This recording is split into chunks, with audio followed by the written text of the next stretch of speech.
চট্টগ্রাম নগরের বন্দর থানার ঈশান মিস্ত্রিহাটে অভিযানকালে নিষিদ্ধ সংগঠন ছাত্রলীগ কর্তৃক বন্দর থানা পুলিশের উপপরিদর্শক আবু সাইদ রানার উপর সন্ত্রাসী হামলার প্রতিবাদে আমিন শিল্প অঞ্চল 43 নং সাংগঠনিক ওয়ার্ডে বিক্ষোভ মিছিল করেছে বিএনপি ও অঙ্গ সংগঠন।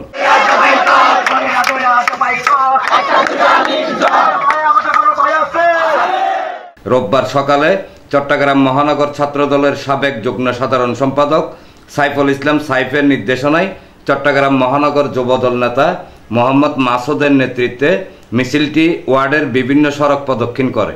এ সময় বক্তারা হামলাকারীদের বিরুদ্ধে নানা স্লোগান দিতে থাকেন।